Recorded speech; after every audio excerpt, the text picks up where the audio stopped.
Good morning, everyone. Today we are going to start with a chapter in which we will study equilibrium level of income and output. For this, some of the topics which we must know, छोटे छोटे जो topics हैं वो मैं इसके अंदर आपको बताऊंगी कौन से हमें पता होने चाहिए. Like here, in this we will study types of unemployment, voluntary unemployment and involuntary unemployment. These topics have already been explained by me on Google Meet classes, and about ex ante savings, ex post savings and investments, these also I have explained on Google Meet classes. So today I am going to explain you this with the help of PPTs. So let's start with the types of unemployment. Unemployment के types क्या क्या होते हैं? We have three types: involuntary unemployment, voluntary unemployment, and one is full employment.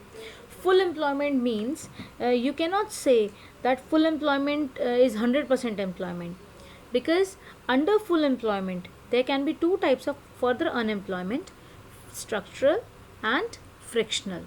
ये दोनों structural unemployment और frictional unemployment, it comes under the full employment level. So full employment does not imply 100% employment here. So let us study it one by one. Involuntary unemployment. Involuntary means persons willing and able to work at the current wage rate but do not get it. लोग काम करना चाह रहे हैं, कर सकते हैं, they are able and capable, they are searching for a job but they are not getting the job. It arises due to fall in the aggregate demand. अब डिमांड कम है, लोग कुछ मांग ही नहीं रहे हैं, तो प्रोडक्शन नहीं होगा, प्रोडक्शन नहीं होगा तो लोगों को एम्प्लॉयमेंट भी नहीं मिलेगी और लोग इन्वेस्टमेंट भी नहीं करेंगे, पैसा नहीं लगाएंगे जब डिमांड ही नहीं हो रही है तो. So this can be reason for involuntary unemployment. And when we count the unemployment, we count the involuntary unemployment. When we calculate the unemployment in our economy, we only take involuntary unemployment. Right? Now let's come to voluntary unemployment. Voluntary means जानबूझकर. Voluntary unemployment क्या है? Workers are able to work but they refuse to work at prevailing market wage rate. इस rate पे हम काम नहीं करेंगे, ठीक है. और while we estimate the size of unemployment, we do not count voluntary unemployment, क्योंकि वो उन लोगों को काम मिल रहा था बट वो अपनी मर्जी से काम छोड़ कर गए, राइट. तो उनको हम अनएम्प्लॉयड में काउंट नहीं करेंगे, right. Now let's come to full employment. Full employment में क्या होता है? Workers are able to work and also willing to work at any wage rate and they are working also, they have got the work, they are working. Now here two types are there: frictional unemployment and structural unemployment. It is further, full employment have two types of unemployment in it. Let's study it one by one. Structural unemployment, it is due to the mismatch of the skills. Structure change हो गया, कोई नई technology आ गई, नई skill आ गई labour market में, उसे सीखने में टाइम लग रहा है, राइट. ये लॉन्ग टर्म पीरियड के लिए रहता है. Due to mismatch of skills in the labour market caused by due to difficulties in learning new skills and it applicable to a new industry. नई इंडस्ट्री में नई टेक्नोलॉजी, उसको सीखने में टाइम लगता है and it exist for a longer period of time.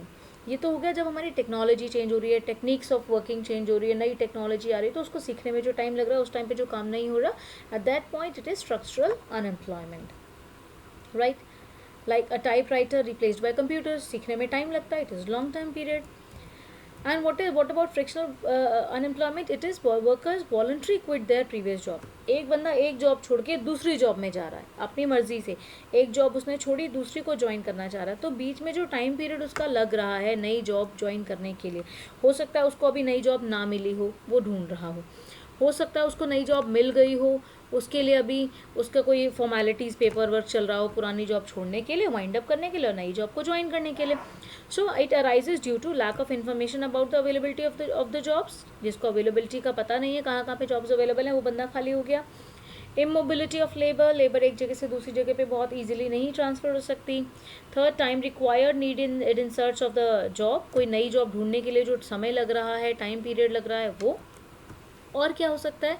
Fulfil job लग चुकी है नई कंपनी में but the time period which is required for the fulfilment of the formalities and winding up of the old job and the joining the new job, जो बीच में time period का gap है, वो गैप जो होता है वो हमारा आ जाता है फ्रिक्शनल अनएम्प्लॉयमेंट में. I hope this one is clear to you.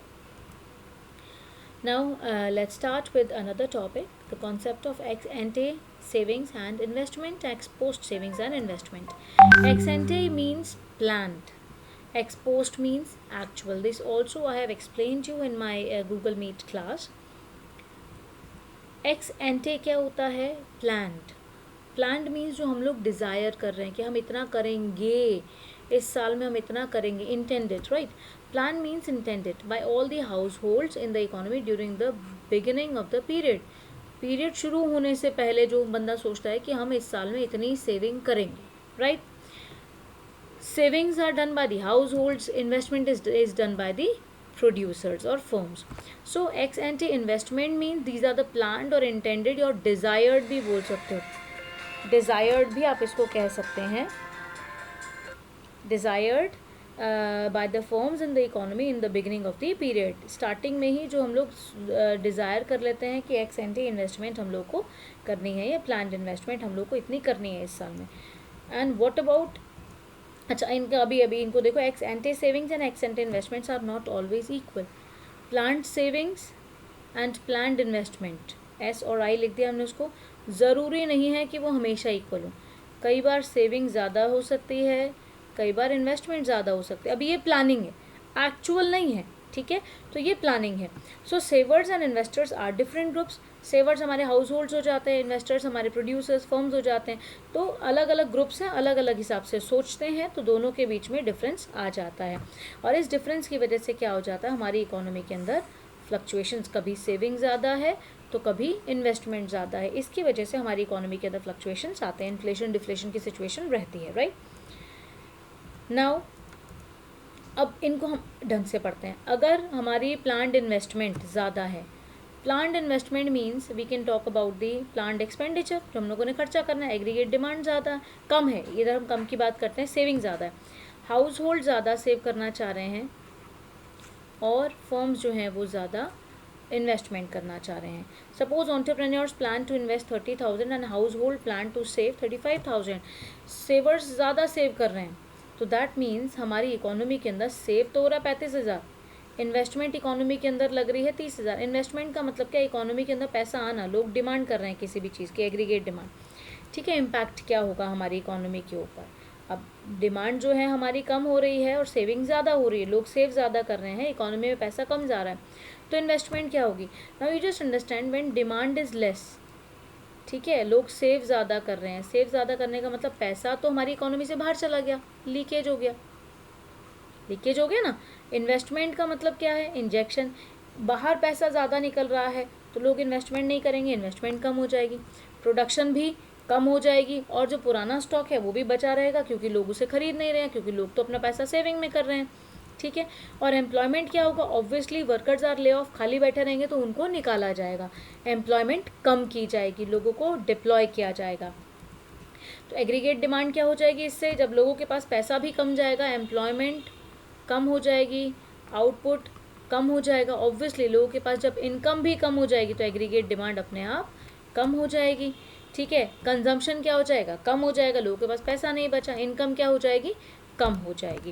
ये मैंने अभी आपको बताया, इनकम भी कम हो जाएगी, एग्रीगेट डिमांड भी कम हो जाएगी और कंजम्पशन भी कम हो जाएगा. वहीं इससे अगर हम ऑपोजिट सिचुएशन देखें कि इन्वेस्टमेंट ज़्यादा हो रही है, लोग इकोनॉमी के अंदर पैसा डाले जा रहे हैं और सेव कम कर रहे हैं, इसका मतलब लोग डिमांड ज़्यादा कर रहे हैं और सेविंग कम कर रहे हैं, तो डिमांड बहुत ज़्यादा हो जाएगी हमारी इकोनॉमी के अंदर. सपोज़ हमारे यहाँ डिमांड 30,000 की हो रही है और लोग सेविंग जो है 25,000 की कर रहे हैं. इकोनॉमी के अंदर इंजेक्शन ज़्यादा हो रहा है, पैसा ज़्यादा आ रहा है और बाहर कम जा रहा है, तो इम्पैक्ट क्या पड़ेगा हमारी इकोनॉमी के ऊपर. इन्वेस्टमेंट क्या हो जाएगी, ऑब्वियसली बढ़ेगी, इन्वेस्टमेंट बढ़ेगी, ठीक है. उसके बाद हमारा प्रोडक्शन क्या होगा, ऑब्वियसली जब लोगों की डिमांड बढ़ रही है प्रोडक्शन भी बढ़ेगा, राइज होगा. एम्प्लॉयमेंट क्या होगी, एम्प्लॉयमेंट भी हमारी राइज होगी क्योंकि हम लोगों को ज़्यादा एम्प्लॉय करेंगे क्योंकि हमें प्रोडक्शन बढ़ाना है. डिमांड क्या होगी, ऑब्वियसली बढ़ेगी, डिमांड बढ़ेगी, कंजम्पशन बढ़ेगा, इनकम बढ़ेगी. तो ये हमारे कुछ फैक्टर्स हैं जो अफेक्ट होंगे हमारी सेविंग और इन्वेस्टमेंट की वजह से, ठीक है. X post saving and investment क्या होता है, जो एक्चुअल में हो चुकी है, ये हम लोग at the end of the year देखते हैं. At the end of the year देखेंगे तो क्या होगा, एक्चुअल और रियलाइज्ड सेविंग. और इन्वेस्टमेंट क्या है, एक्चुअल और रियलाइज्ड इन्वेस्टमेंट जो एक्चुअल में पूरे साल में हो गई. हम लोगों ने जब प्लान्ड की बात की थी, डिज़ायर्ड की बात की थी, उसमें हमने देखा था कि ज़रूरी नहीं है कि सेविंग और इन्वेस्टमेंट बराबर हो. सेविंग ज़्यादा हो सकती है, इन्वेस्टमेंट भी ज़्यादा हो सकती है, it depends on the situation. But when we talk about ex post saving, actual savings, तो this must be equal, actual saving must be equal to actual investment, right? Here ex post savings and ex post investments are always equal. Ex post means there we are talking about the actual realized जो हुई है अभी हम लोगों ने जो कर लिया है पूरे साल के अंदर, right? They are always equal. तो इक्विलिब्रियम लेवल जो हमारा आगे है एग्रीगेट डिमांड और एग्रीगेट सप्लाई का, we'll be discussing it in our next video. So till here I hope you have got a good revision and studied from this video. You have already understood this concept from Google Meet also, and now you can also study it from your book. Make notes. If you are having any problem, you can ask me. God bless you all.